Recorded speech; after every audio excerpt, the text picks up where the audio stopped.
Eu queria cumprimentar os expositores e dizer que me parece que o grande objetivo da comissão, dessa subcomissão que foi constituída sob a coordenação do senador Ferraço, é exatamente identificar as disfuncionalidades do sistema tributário brasileiro.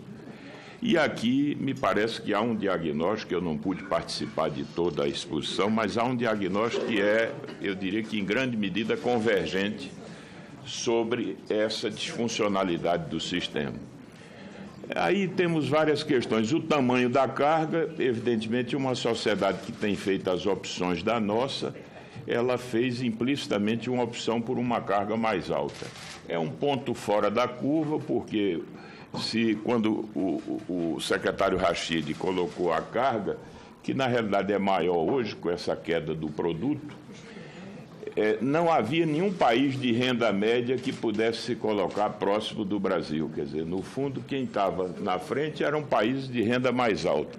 E aí, o que a gente se pergunta é o seguinte: o Brasil deveria ter experimentado com essa carga mais alta, pelo menos algum benefício que se traduzisse no IDH, por exemplo. Os países que têm carga tributária próxima do Brasil têm um melhor IDH, têm melhores indicadores, porque, em tese, você poderia estar financiando melhor as políticas públicas, sobretudo políticas mais inclusivas, como ocorreu recentemente. Mas, infelizmente, isso não aconteceu como se imaginava. Então, o que existe é que essa carga, ela também está associada a um modelo muito regressivo na carga. E aí, olhando a questão da Previdência, senadora Vanessa, me permita, a Previdência o financiamento dela é uma perversa forma de acumular regressividade, porque financia-se a Previdência com a extração tributária. A extração é feita sob impostos indiretos. Os impostos indiretos penalizam os setores de menor renda. E, no entanto, o gasto previdenciário é apropriado por setores de renda mais alta. Então, é algo duplamente, eu diria que perverso. Você financia com os que têm renda menor em benefício dos que têm renda, basicamente dos que têm renda mais alta. Mas eu não queria ficar nessas colocações de caráter mais geral, queria apenas focar que no nosso sistema atual há também questões que são, do ponto de vista da lógica econômica, muito pouco, quer dizer, são disfunções evidentes. Por exemplo, o Brasil tributa ainda, onera exportação, o Brasil ainda onera os investimentos. Por exemplo, há estudos que se uma mesma planta siderúrgica ou qualquer planta intensiva de capital, se ela for implantada no Brasil, ela tem um custo, ela é onerada sobre a forma de tributos não recuperáveis, ou de tributos cumulativos, ou de custo financeiro associado ao longo prazo de devolução dos créditos. Por exemplo, o ICMS, que é pago sobre bens de capital, você só recupera em 48 meses. Num país que tem custo financeiro alto, isso evidentemente onera. Então, esse aspecto da tributação do investimento, nós avançamos um pouco. Hoje, quase todas as máquinas são isentas de IPI. Eu reconheço que essa agenda evoluiu, mas nós precisamos avançar mais. E aí, o que fazer para desonerarmos o investimento no Brasil? Num país que precisa efetivamente reduzir o custo de capital, estimular os investimentos. Como podemos avançar mais nessa agenda? É um ponto. E com relação às exportações, eu queria falar um pouco do Reintegra, que é algo que está na pauta. O que é o Reintegra? É uma compensação por resíduos tributários que não são desonerados ao longo da exportação.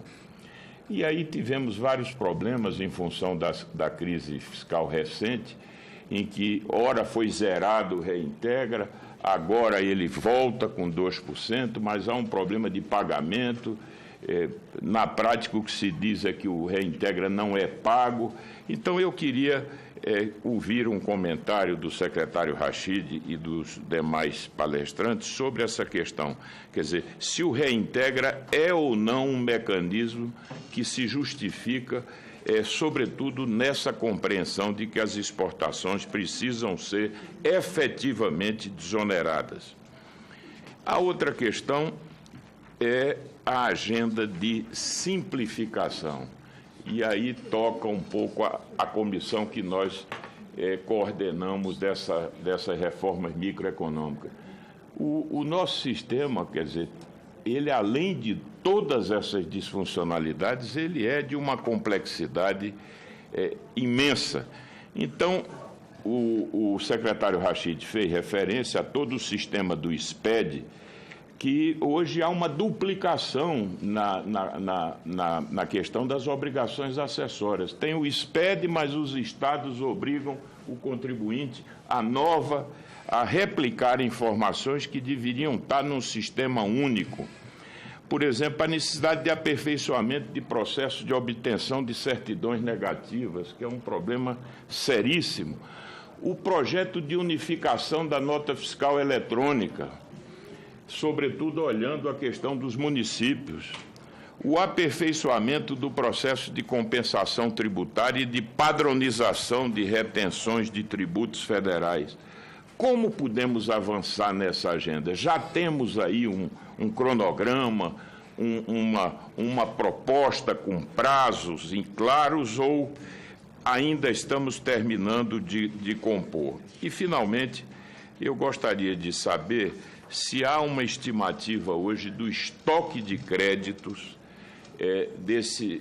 que é outro processo perverso. As empresas acumulam, carregam créditos, isso é custo, e tudo isso decorre desses aspectos da cumulatividade, do problema de que essa tributação na origem termina por criar uma situação que as empresas exportadoras se situam num estado que faz o incentivo com o chapéu alheio, ou seja, terminam não pagando os créditos e há um processo de acúmulo de créditos. Há uma estimativa do valor do estoque desses créditos, seja de ICM, seja na área de PIS/COFINS. E, finalmente, a reforma do PIS/COFINS, que hoje é tão esperada. E eu lembro que nós temos um trauma com a questão da reforma de PIS/COFINS. Quando o sistema era cumulativo, se fez um movimento para transformá-lo em não cumulativo. Para transformá-lo em não cumulativo, recalibramos as alíquotas. O que era 3,65 passou a ser 9. E recalibramos por cima, ou seja, houve aumento de carga quando o sistema passou de cumulativo para não cumulativo. Então, há sempre muita preocupação com essas reformas que são feitas, porque há sempre o risco de que se possa, ao final, que isso tudo resulte em aumento de carga. Mas, com relação à reforma do PIS/COFINS, há uma questão muito sensível, que é a questão da introdução do conceito de crédito financeiro, porque o sistema de valor adicionado clássico, ele exige que se utilize o sistema de crédito financeiro.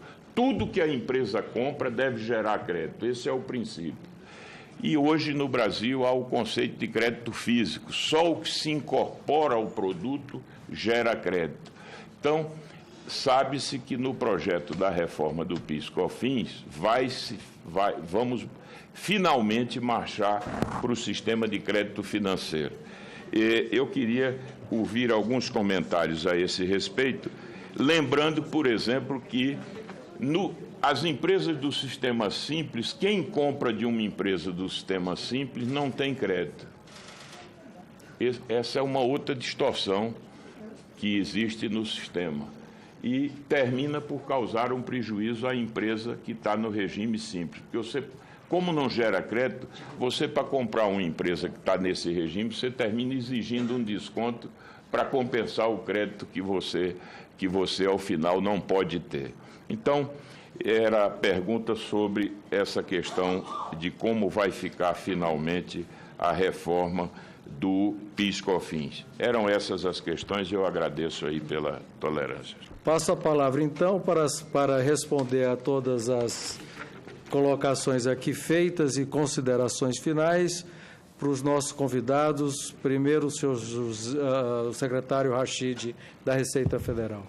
antes de mais nada, muito honrado aí pelos debates aqui, muito ricos, né?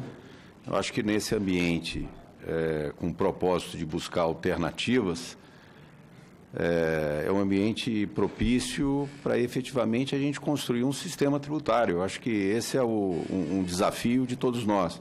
Porque, na verdade, ao fim e ao cabo, mais uma vez, quando se discute reforma tributária, e vem sempre aquela questão, mas peraí, mas reforma vai mudar, a alíquota muda, mas eu vou pagar mais imposto? Opa, então essa reforma não vai adiante porque eu vou pagar mais imposto. Mas, geralmente a gente quer fazer quer alterar, mas essa mudança provavelmente acarretará mudança de preços relativos. Ah, mas se eu vou pagar mais imposto, então não me interessa. Então, nós não podemos ter um sistema tributário por setor econômico ou por CNPJ no limite. Nós temos que pensar num sistema tributário eficiente, capaz de poder gerar emprego, renda e etc. Senador Armando Monteiro, o senhor colocou muito bem a questão da preocupação que nós temos que desonerar exportações. Salvo engano, o senador José Serra também fez esse comentário. Da mesma forma, na questão do investimento. Lembrando que na contribuição federal, nas contribuições federais, o PIS/COFINS, já não há cobrança sobre bens de capital, né? Temos ainda o ICMS em 48 meses, que é uma questão aí que a gente tem que enfrentar, né? A desoneração do investimento faz sentido. Reintegra. O que nós queremos com relação ao Reintegra? Penso que, neste momento, o Reintegra ele acaba concentrando alguns valores. Eu não estou com dados, eu tentei achar aqui, mas os valores são muito concentrados, né? E qual a melhor alternativa, no meu ponto de vista? Em se tratando dos tributos federais, é enfrentar essa discussão da própria reforma que nós estamos comentando, que o senhor já comentou, que é a mudança do PIS/COFINS. E efetivamente passar para crédito financeiro. Efetivamente passar para crédito financeiro. O que foi pago na etapa anterior, o valor efetivamente pago, gera crédito e vamos em frente. Hoje é litigioso. Uma empresa, ao adquirir, ora gera, ora não gera, aí na dúvida ela coloca, o fisco na dúvida eu vou tributar, pronto, aí geramos o litígio. E a ideia não, é ser integral. O que pagou, creditou e vamos em frente. Essa é a proposta. O senhor comentou um assunto muito importante que, para nós, por isso que eu colocamos no nosso mapa estratégico. Quando a gente coloca no mapa estratégico, não foi o pensamento do secretário, mas de toda a equipe, para casa também ter o mesmo propósito. Como objetivo, arrecadar, efetuar controle aduaneiro com segurança aduaneira e melhoria do ambiente de negócio pela simplificação. E vale todos os processos. E aí, neste aspecto, no final do ano passado, foi lançada uma agenda de crescimento, produtividade e desburocratização, lançada pelo presidente, juntamente com o ministro Meirelles. É uma agenda de 15 tópicos, 9 deles é focado nas ações de administração tributária. E aí um ponto que o senhor colocou, que diz respeito ao SPED, que ainda alguns estados ainda continuam com obrigações tributárias acessórias. Esse é um trabalho intenso que nós estamos fazendo junto aos estados, né? Temos alguns pilotos, justamente para oferecer para ele esse ambiente nacional e ele ter o conforto, os estados, a administração tributária estadual, ter o conforto que eles terão essas informações também. Eu acredito, eu como imaginando o secretário de Fazenda, falar, poxa, mas a Receita oferece, se amanhã ela não fica, como é que eu fico para eu administrar o ICMS aqui no meu estado? Não, então nós estamos fazendo um trabalho junto com alguns estados, temos vários pilotos. Da mesma forma, a padronização da nota fiscal eletrônica de serviço, isso é importantíssimo. Já avançamos na nota fiscal eletrônica de mercadorias. A ideia é ter um padrão nacional e ter um depositório nacional para os municípios que tiverem condições de ter seu próprio ambiente, ok, mas se não, poder contar com o ambiente nacional. Isso acreditamos que irá reduzir bastante os custos de empresas que atuam, que operam em várias localidades. Isso vale realmente para estabelecimento, para empresas que atuam nos 27 estados. Além de enfrentar 27 legislações, mais de 40 alíquotas, etc., tem que enfrentar aí as mais diversas obrigações acessórias. Então, esse é uma agenda muito forte. Está lá todo um calendário posto no dia 15 de dezembro, está nas páginas tanto da Receita Federal, do Ministério da Fazenda, do Ministério do Planejamento. Tem lá esse calendário, onde nós enfrentamos a questão da nota fiscal, a questão da compensação de crédito. Como eu comentei, o programa de regularização tributária prevê, pela primeira vez, depois de 10 anos, a possibilidade do contribuinte que tenha crédito e poder compensar com a Previdência, né? Até então, desde a unificação em 2007, isso não foi possível e pretendemos, após o PRT, pretendemos estender isso para todos, como regra, para todos os demais contribuintes. Isso vem uma proposta de lei para alterar. Enfim, temos um dado importante, essa agenda que eu reputo muito importante para o ambiente de negócio. Estoque de crédito, o senhor perguntou sobre estoque. Eu não tenho dados aqui, mas o Zé Roberto colocou na tela valores aí de crédito. Aí eu acredito valores que estão na empresa, vale fisco federal, estadual. Lembrando que no campo federal, o contribuinte ele pode compensar com débitos. Então, o nosso processo é muito dinâmico. E percebemos também, claro, não é a maioria, felizmente, insisto, a maioria dos contribuintes cumpre com a obrigação tributária, mas percebemos também, às vezes, o uso indevido desses créditos, compensações indevidas, onde a fiscalização da Receita Federal atua fortemente no sentido de coibir. Então, em linhas gerais, esse é o ponto. O sistema de crédito financeiro, como eu comentei. O senhor fez um comentário sobre o Simples. Simples Nacional, no campo federal, é possível se creditar do Simples. Para o ICMS, não. Só que esse crédito, uma empresa de lucro real, ao adquirir um produto do Simples, tem um subsídio nessa história. Ele paga lá um percentual de 0,5%, por exemplo, ou 1%, seja lá o que for, mas ele se credita de 9,25%. Né? Então, isso aí também é um crédito ficto que acaba contaminando todo o sistema. Senador José, e, portanto, o ICMS não se permite. Senador José Pimentel, experiência muito grande na área da Previdência e por ocasião lá do Simples Nacional, nós trabalhamos juntos, né? O senhor como ministro lá da Previdência. Um ponto que muito nos incomoda quando se fala no Simples é o limite. O limite muito elevado, que aí aponta que quase 75% das empresas estão nesse ambiente.